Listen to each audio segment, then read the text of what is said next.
आगे ये future tense के वाक्य हैं। सबसे पहले अपने सिंपल फ्यूचर टेंस का वाक्य लिया है, she will buy a new book, she will buy new books next Monday. तो इसमें क्या खरीदेगी? New books. तो बट का आंसर आ रहा है, ये न्यू बुक्स है, ये इसका क्या बन जाएगा? सब्जेक्ट। तो न्यू बुक्स विल शैल में से हेल्पिंग वर्ब विल शैल लगी जाएगी, और पैसिव वॉइस में अपने क्या लगाते हैं यहाँ पे? विल शैल फर्स्ट फॉर्म दी हुई तो बी लगाते हैं। फिर बाय की थर्ड फॉर्म वर्ब, बाय हर नेक्स्ट मंडे। अब ऐसे जो होंगे, जो ऑब्जेक्ट नहीं होंगे वो वैसे के वैसे आ जाते हैं। आगे है वाक्य फ्यूचर कंटिन्यूअस का, I shall be reading a book. इसका पैसिव वॉइस नहीं बनता है, इसको पैसिव वॉइस में चेंज करना पॉसिबल नहीं है। आगे है we shall have seen the Red Fort. ये फ्यूचर परफेक्ट टेंस का वाक्य है, और फ्यूचर परफेक्ट में आपको बताया था क्या आता है? बीन आता है ना, हेल्पिंग वर्ब और मेन वर्ब के बीच। द रेड फोर्ट इसका क्या बन जाएगा? अब शैल विल में से अब क्या लगाएंगे? विल आएगा ना, आई और बी के साथ लगाते हैं शैल को, तो बाकी के साथ विल आता है, इसलिए विल आ गया। हैव के बाद में लग जाता है बीन, और मैंने वर्ब थर्ड फॉर्म में थी, ये थर्ड फॉर्म आ गई बाय। वी का क्या बन जाता है? अस। ये मॉडल का वाक्य, और देख लो आप यहाँ मॉडल के रूप में कोई मॉडल आ सकता है, can, may, might, must, will, shall, would, should और टू। तो इसमें ये वाक्य देखें, I can speak Punjabi language. तो इसमें पंजाबी लैंग्वेज पूरा का पूरा इसका क्या बन जाएगा? Subject. Punjabi language can, helping verb can आ जाएगी, कैन का कैन ही रहेगा। और मॉडल के बाद में क्या आ जाता है? बी। स्पीक का थर्ड फॉर्म क्या होता है? स्पोकन बाय मी। इस प्रकार से मॉडल के सारे वाक्य बन जाएंगे। एक बार फिर समझ लें, चार टेंस ऐसे होते हैं जिनका पैसिव वॉइस में चेंज करना इम्पॉसिबल है। तीनों टेंस के perfect continuous, present perfect continuous, past perfect continuous और फ्यूचर परफेक्ट कंटीन्यूअस। और चौथा जिसको चेंज नहीं किया जाता है वो है फ्यूचर कंटीन्यूअस टेंस। चार तो बनते ही नहीं है। और सिंपल प्रेजेंट में हेल्पिंग वर्ब लगाने हैं पैसिव वॉइस में इज एम आर, पास्ट में हेल्पिंग वर्ब लगानी है वाज वर्ब सिंपल पास्ट में। तो जो कंटीन्यूअस होते हैं दोनों प्रेजेंट और पास्ट, उनमें हेल्पिंग वर्ब और मेन वर्ब के बीच में बीइंग लग जाता है, फ्यूचर का कंटीन्यूअस बनता ही नहीं है। और तीनों परफेक्ट होंगे, प्रेजेंट का परफेक्ट, पास्ट का परफेक्ट और फ्यूचर का परफेक्ट, उनके बीच में क्या लगा देते हैं? बीइंग लगा देते हैं। इस प्रकार से आपको इनके हेल्पिंग वर्ब लगानी है। अब पैसिव वॉइस में, एक्टिव वॉइस में जब डबल ऑब्जेक्ट वाले वाक्य आएंगे, दो ऑब्जेक्ट होंगे, उसका अपने पैसिव वॉइस में कैसे चेंज करना है एक्टिव वॉइस को। पहले तो ये पता होना चाहिए डबल ऑब्जेक्ट है या नहीं। अब इसमें जैसे ही गेव मी तो है ऑब्जेक्ट, मेरे वर्ब के बाद में आया है ए गिफ्ट। तो ये बट का आंसर देता है, किस चीज का? बट का। उसने क्या दिया मुझे? एक गिफ्ट दिया, तो बट का आंसर दे रहा है, इसलिए दूसरा भी ऑब्जेक्ट है। इस प्रकार के वाक्य को आपको जब पैसिव वॉइस में चेंज करना है तो मेन वर्ब के बाद में जो ऑब्जेक्ट होगा उसको इसका सब्जेक्ट बनाना है। जैसे मी है तो उसका इसका सब्जेक्ट क्या बन जाएगा? आई। फिर वैसे ही ट्रांसफॉर्मेशन करना है, इसका गेव है तो इसलिए हेल्पिंग वर्ब क्या आएगी? Given, I was given. फिर दूसरा ऑब्जेक्ट है वो मेन वर्ब के बाद में रख देना है, ए गिफ्ट बाय हिम। आज हम वॉइस का जो चैप्टर पिछली क्लास में किया था उसमें अपने सिंपल सेंटेंस किए थे जो किसी नाउन या प्रोनाउन से शुरू होते हैं, फिर हेल्पिंग वर्ब आती है, मेन वर्ब, फिर ऑब्जेक्ट आता है। ऐसे सेंटेंस अपने सारे जितने भी टेंस थे उनके प्रत्येक के एग्जांपल कर लिए थे। आज हम कर रहे हैं इंटरोगेटिव सेंटेंस, प्रश्नवाचक वाक्य का एक्टिव वॉइस का पैसिव वॉइस में कैसे चेंज करेंगे अपने इसको। तो सबसे पहले जो वाक्य है डज ही प्ले चेस, तो ये जो इंटरोगेटिव सेंटेंस है ये हेल्पिंग वर्ब से शुरू होते हैं। ये अपने हेल्पिंग वर्ब से शुरू होंगे तो सबसे पहले अपने को हेल्पिंग वर्ब मिलेगी वाक्य में, फिर सब्जेक्ट होगा, फिर मेन वर्ब, फिर ऑब्जेक्ट है वाक्य में। तो अब इसमें सबसे पहले आपको इस ऑब्जेक्ट को इसका सब्जेक्ट बनाना है। चेस क्या वह चेस खेलता है, तो चेस है इसका क्या बन जाएगा सब्जेक्ट। अब इसमें हेल्पिंग वर्ब कौन सी आएगी बताओ? तो डू डज होता है तब हेल्पिंग वर्ब आती है इज में आर, चेस के साथ में सिंगुलर आएगी इज चेस। अब मेन वर्ब कौन सी आएगी? प्ले। बाय ही का क्या बन जाएगा? ऐसे बना देंगे। तो इसके ऑब्जेक्ट को इसका सब्जेक्ट बना दिया। हेल्पिंग वर्ब को सब्जेक्ट से पहले क्वेश्चन में रखना है, इंटरोगेटिव में रखना है, इसलिए हेल्पिंग वर्ब पहले लगाएंगे इज, फिर मेन वर्ब की थर्ड फॉर्म आ जाएगी, फिर बाय लगकर इसका सब्जेक्ट है वो इसका ऑब्जेक्ट बन जाएगा। आगे समझ में? हां जी। Are they reading English grammar.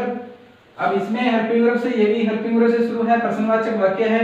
अब इसमें रीडिंग मेन वर्ब के बाद में जो वर्ड है इंग्लिश ग्रामर, ये इसका क्या है? सब्जेक्ट ऑब्जेक्ट है। तो ये इसका क्या बनेगा? Subject English grammar, English grammar इसका सब्जेक्ट बन जाएगा। अब इससे पहले हेल्पिंग वर्ब लगानी है। आर दी हुई है तो अब क्या आएगा हेल्पिंग वर्ब? इज, क्योंकि दे के साथ तो आर आता है, इंग्लिश ग्रामर के साथ क्या आएगा? इज। अब रीडिंग कंटीन्यूअस है, ये प्रेजेंट कंटीन्यूअस है, इसलिए हेल्पिंग वर्ब और मेन वर्ब के बीच में क्या लगाएंगे? बीइंग। फिर रीड का third form read, by then बन जाएगा। इसका सब्जेक्ट है वो इसका क्या बना दिया? ऑब्जेक्ट। फिर प्रश्नवाचक चिन्ह आ जाता है। अब ये वाक्य देखो, have we seen the Red Fort, क्या हम रेड फोर्ट देख चुके हैं? तो इसमें रेड फोर्ट इसका क्या है? ऑब्जेक्ट है। अब इसको वाक्य क्या है इसका? पैसिव वॉइस के वाक्य क्या बन जाएगा? सब्जेक्ट बन जाएगा। द रेड फोर्ट पूरा बनेगा, ये आर्टिकल भी इसी के साथ में आएगा, द रेड फोर्ट। अब इससे पहले है जाएगा, हैव आएगा, हैज, क्योंकि ये सिंगुलर है, थर्ड पर्सन सिंगुलर होता है, उसके साथ हैव नहीं आता, है आता है। और हैज या हैव के बीच में पैसिव की हेल्पिंग वर्ब क्या लगाते हैं? बीन। फिर जो सीन है मेन वर्ब आ जाएगी, बाय, वी का क्या बन जाएगा? अस, प्रश्नवाचक चिन्ह आ जाएगा। आ रहा है समझ में? हां जी। अब will you buy new house next year. अब इसमें बताओ ऑब्जेक्ट कौन सा है? न्यू हाउस या न्यू ईयर है? नेक्स्ट ईयर है, क्योंकि मेन वर्ब के बाद वाला ऑब्जेक्ट होता है। क्या खरीदेंगे? न्यू हाउस खरीदेंगे। What kind of new house दे रहा है, तो ये न्यू हाउस यहाँ पे क्या बन जाएगा इसका? सब्जेक्ट। अब न्यू हाउस से पहले विल आएगा या शैल आएगा? विल। तो विल यहाँ पे हेल्पिंग वर्ब है वो यहाँ पे रहेगी। अब इसके बाद में क्या आएगा? Will shell plus first form हो तो क्या लगाते हैं बेसिक वॉइस में? बी। हेल्पिंग वर्ब और मेन वर्ब के बीच में बी आता है। फिर बाय की थर्ड फॉर्म बोट, बोट लगा देंगे। फिर बाय नेक्स्ट ईयर लगा सकते हैं? हां जी, बाय यू। ठीक है, समझ में आ गया? सबसे पहले इसके ऑब्जेक्ट को इसका सब्जेक्ट बनाकर फिर हेल्पिंग वर्ब लगाएंगे, तब पता चल जाता है कि कौन सी हेल्पिंग वर्ब लगेगी, सिंगुलर लगेगी या प्लूरल लगेगी। जैसे इन वाक्यों में कंफ्यूजन नहीं है ना, पहले रेड फोर्ट को लिख लिया तो है जाएगा, यहाँ पे इंग्लिश ग्रामर को यहाँ इसके ऑब्जेक्ट को सब्जेक्ट के रूप में लिख लिया तो भी जाएगा। इस प्रकार से करना है। अगला वाक्य है next, can you explain voice chapter. ये मॉडल से शुरू हुआ है, इसमें हेल्पिंग वर्ब कौन सी है? मॉडल हेल्पिंग वर्ब है। तो ये वॉइस चैप्टर है, ये इसका क्या है? मेन वर्ब के बाद में ऑब्जेक्ट है ना जी। तो वॉइस चैप्टर है जो यहाँ पे इसका क्या बन जाएगा? सब्जेक्ट। अब इससे पहले कुड, कैन का तो कैन ही रहेगा, कुड कैसे आएगा? कैन तो बदलेगी ना, तो हेल्पिंग वर्ब जैसे विल शैल नहीं बदलेगी वैसे कैन नहीं बदलेगा, मॉडल हेल्पिंग वर्ब है। तो यहाँ पे मॉडल के बीच में क्या लगाते हैं? बी। फिर एक्सप्लेन का क्या हो जाएगा? एक्सप्लेन।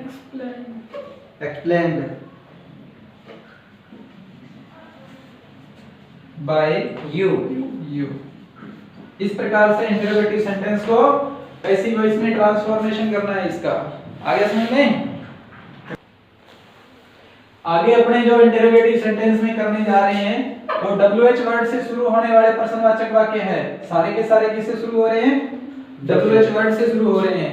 ये भी जैसे अपने अभी थोड़ी देर पहले पढ़ाए थे, हेल्पिंग वर्ब से शुरू होने वाले जो प्रश्नवाचक वाक्य बनाए थे वैसे ही बनेगा ये, लेकिन इसमें WH वर्ड है वो WH वर्ड के स्थान पर आ जाता है। जैसे अल्वर्ब में अपने वाक्य के स्टार्टिंग में अपने इसको WH वर्ड को रख देते हैं, बाद में आप वैसे ही बनाएंगे जैसे डज ही प्ले क्रिकेट है, ऐसा वाक्य आपने पहले ही बनाया है जो हेल्पिंग वर्ब से शुरू होता है। अब इसमें मेन वर्ब के बाद में क्रिकेट है वो इसका क्या बनेगा?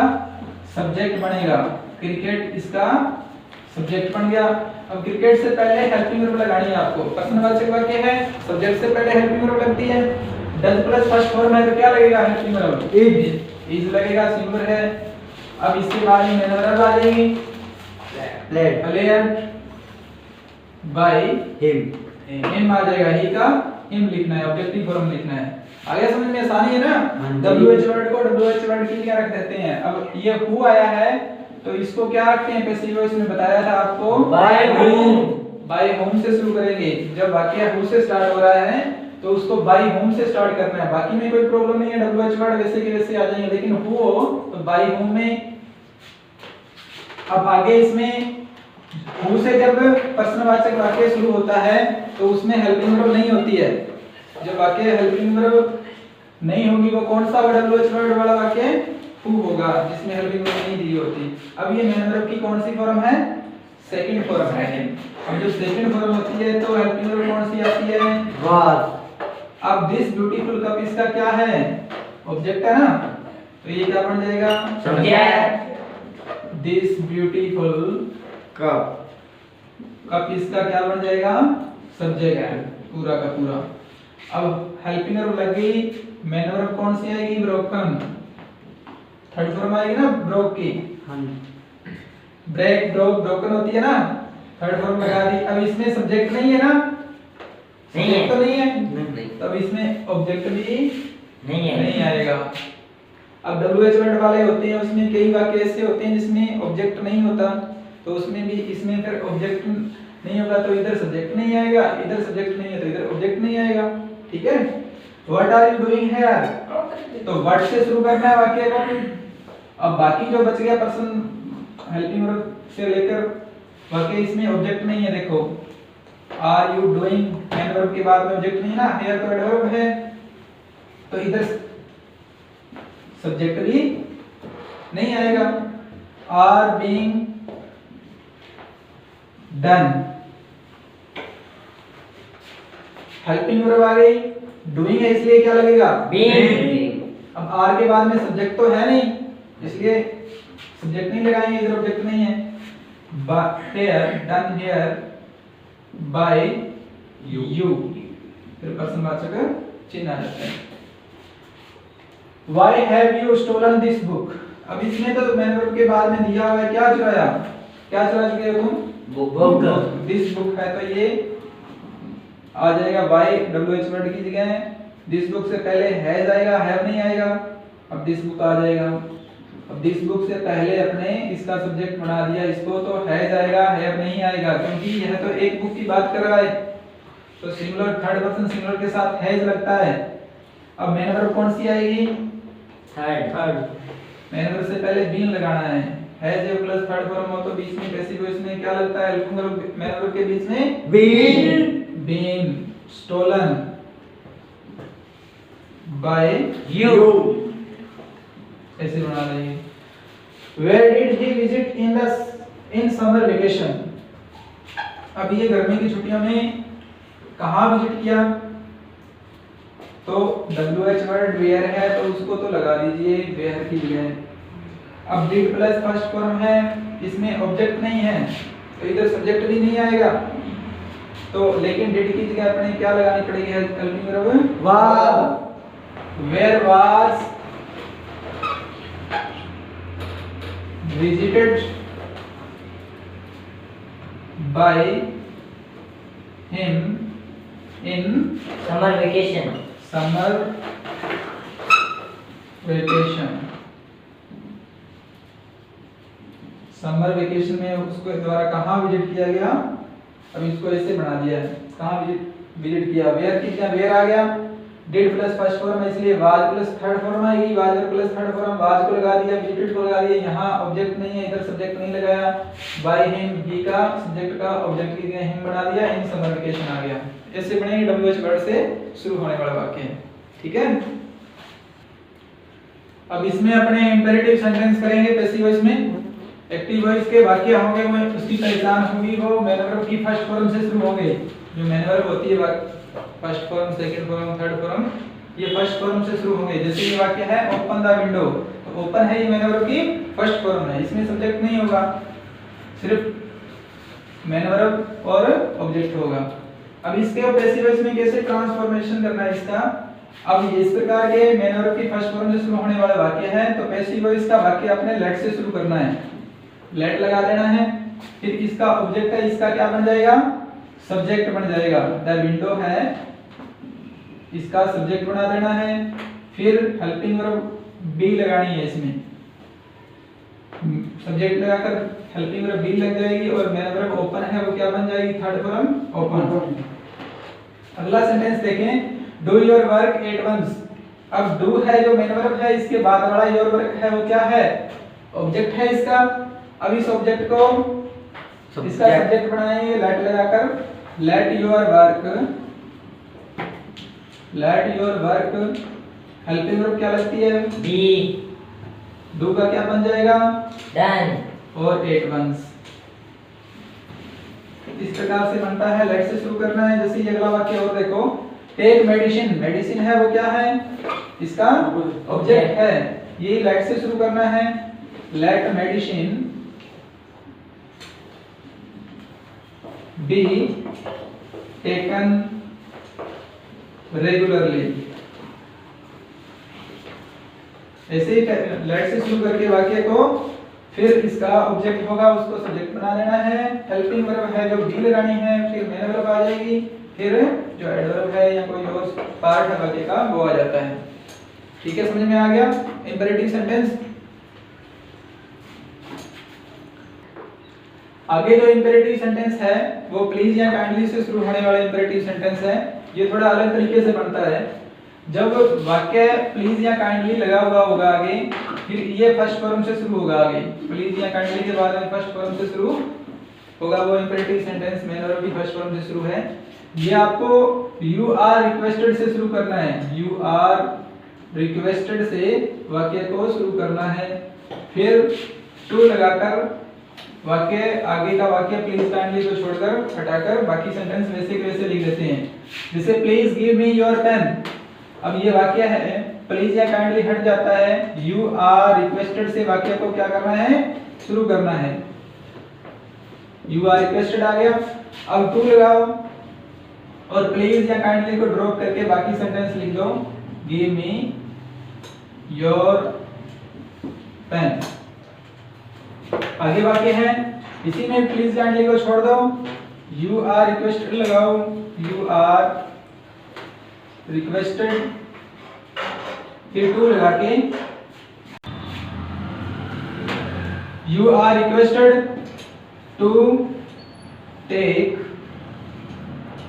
Light food. आगे वाक्य वैसे के वैसे आ जाता है, इन द इवनिंग।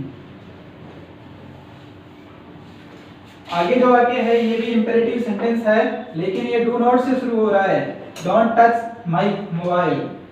तो इसमें इस प्रकार का वाक्य आएगा, डू नॉट से शुरू होगा, वो भी इंपेरेटिव सेंटेंस वाला होता है।